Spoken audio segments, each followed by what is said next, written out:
All right, today we're going to look at hyperbolas. What a hyperbola is, it's a set of all points in a plane where the difference of the distances from two distinct points called foci is constant. If you remember with an ellipse, again, it was the sum of the differences. Sum of the distances, sorry. But now we're going to look at the differences. So the actual hyperbola pieces are these purple parts here today. And we're going to have some other parts that are going to come into play, and I kind of talk about how it looks almost like two parabolas, since we do know what parabolas are, reflected across the line. But when we get into our parts of our hyperbolas, again, we're going to start with our center.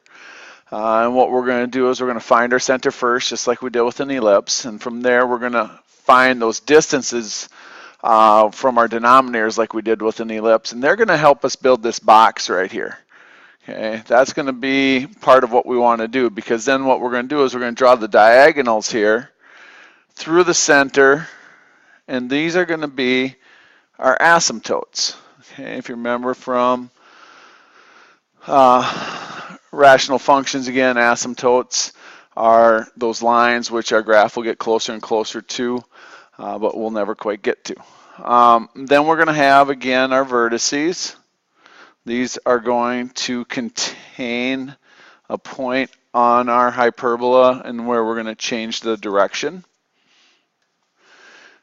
Then we're also going to have, just like with the ellipse, our axes, and the important one here is our transverse axes, because our focus points are always going to be on our transverse axes. And one thing that's different is with the ellipse, again, remember our focus points were inside. Now they're going to kind of be, still inside the hyperbola, but we talk about being outside the box. Now, if I were to draw the perpendicular axes, that would be your conjugate. Okay. All right, so how we're going to go about it, well, here's another example. Don't think that we just have them always going left and right. We can have it also rotated so they can open up and down, and we'll talk about the difference between those two. Okay. What we do have here is two situations. We have in our standard form a difference instead of a sum like we had with the ellipses. So one of the things you'll notice is that in this case, x is first. That's my positive part. In the second case, my y is my positive part. And so when x is my positive part, okay, that's when we're going to open left and right. When y is my positive part, we're going to open up and down. And generally what I'll talk about is thinking about, okay, x is first, that's my horizontal axis, that's left and right. Y is first, that's my vertical axis, that's up and down. And a lot of times that's how we'll deal with that one or think about that one. So again, just like all the other conics, again, H and K is going to be my center. A, again, the book does this a little differently. I'm going to still talk about that as my distance. I'm going to go from my center in the x direction. May or may not be the vertex, okay, depending on which way we're opening. Same idea with B, distance from the center to my vertex, but these two help me build the box. And then with my box, I draw my diagonals to get my asymptotes. Okay, and we'll talk about that here in a second. Now, again, with focal distance, I mentioned this earlier, was, when we had the ellipse, it was plus with the equation, but minus in the denominators when we took the square root to find that focal distance. Now we reverse it. It's minus in my equation, but it's plus when I take my denominators and put them together. So I'm going to take my big denominator plus my small denominator, take the square root of that, and that's going to be your focal distance. Asymptote. Okay, again, remember it's a line. And so what I can use is my point slope form of an equation, y minus k, okay, x minus h, that's a point on my asymptote, and it's actually on both asymptotes. Okay, and when we get to building the box, what you're going to do is you're going to see that every time you're going to go up b units over a units.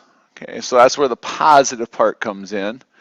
But at the same time, you're going to go up and then left as well, that's going to take care of the negative piece of it. So what we're going to do when we write our asymptotes is still use our center as a point that's on both lines, and then identify the slope as positive or negative. All right, so let's get going and do an example of one here.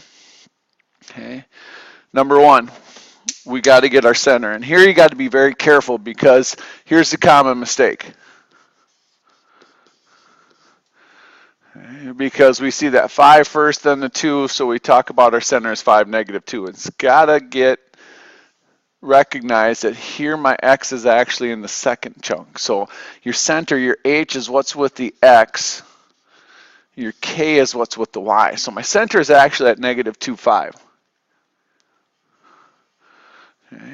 Now, just like the ellipse, I'm going to take these denominators and take the square root of them. Okay, so square root of 4 is 2. Since it's with y, I'm going to go in the y direction, so I'm going to go up 2 and down 2. Square root of 9 is 3, and that's with the x, so I'm going to go 3 in both x directions, left and right. Now, I'm going to use that to build a box.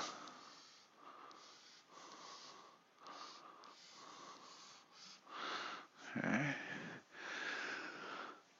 So we have that piece done. So now I'm going to draw in, my asymptotes. And again, what they are is simply the diagonals to my rectangle that I've just drawn. And when I get my equation against y minus my y piece, so minus that 5, equals, talk about slope in a second, x minus my x piece, so minus negative 2, it's x plus 2. Notice that what I have in my equation for my asymptotes is the same as what's in the equation for my hyperbola itself. Okay. Now for that slope piece, again, because we have one line that's going in the positive direction and one in the negative direction, plus and minus, my y change, okay, my y change again is over here, it was 2 over my x change, which was 3. Okay. Now your vertices. You have to think about which way it's going to open. So again, if we go back to our standard form, when x is first, it's left and right. When y is first, it's up and down. Okay, y is first. We're going to open up and down. Okay, so I'm actually even going to go in here and sketch my hyperbola. I'm just going to start at my vertex. Okay, and just kind of get closer to my line, and that's how I know which one of these 4 points are my vertices. Okay, the ones that I actually use. Okay, the other 2 are not vertices, they just help me with the box. Okay, so my vertices here then, think about with the ellipse, it's from my center, we went up and down, so my x value doesn't change.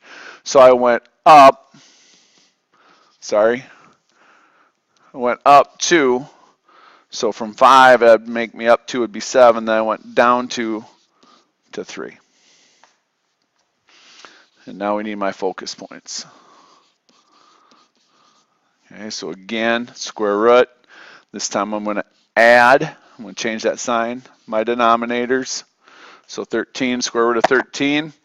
And again, I'm going to estimate that distance. It's going to be a little more than 3 from my vertex. And again, it's on the transverse axis, which is the one that goes through my vertices, which is going to put it up here and down here, so I'm safe because of the fact that it's, outside the box. And so what I did again was I moved in the y direction, so my x is staying the same. So my 5, what I did was I went up the square root of 13, so plus, and then I went down. So there are my focus points. So a lot of similarities between a hyperbola and the ellipse. All right, now, what if it's in general form? And how I'm going to know it's in general form, again, we've been talking about looking at A and C. Okay, A and C this time will have opposite signs. One's going to be positive, one's going to be negative.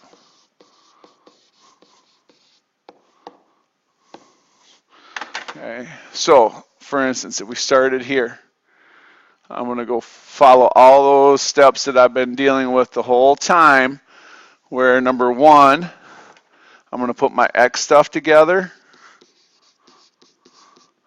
my y stuff together, and then put my constant on the opposite.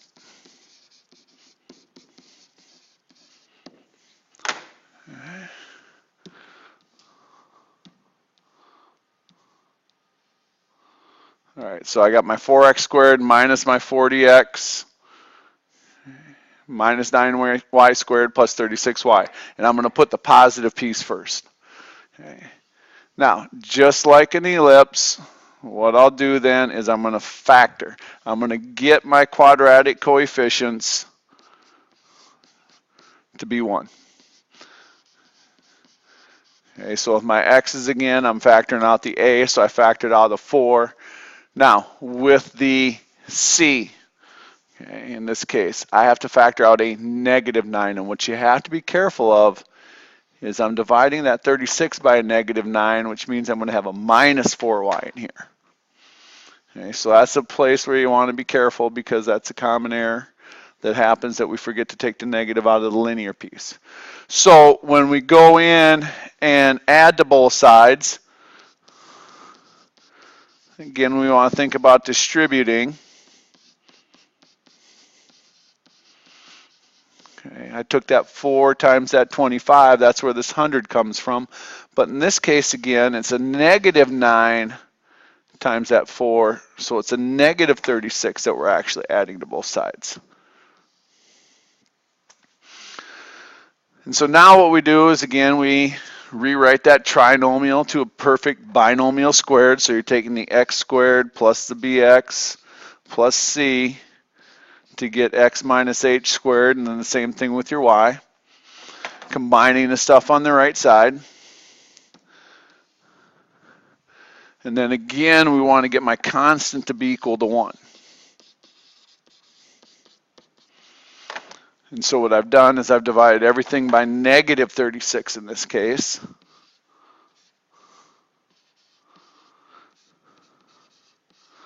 Okay, but now we got to make a couple adjustments because you got to look at your y piece there and how, if I'm going to keep going, that's a negative divided by a negative, which becomes a positive. Okay, so what I need to do then is flop them and actually put the y piece first. Okay, so that I have my positive piece first and then my negative piece. So there's your standard form. And so now from there you'd be able to graph it. Okay, again, your center. Remember, you got to take your x part first. So it's 5, 2. Okay. All right. So there'll be a separate video involving writing the equations when we're given some information for hyperbola. So come back and take a look at that.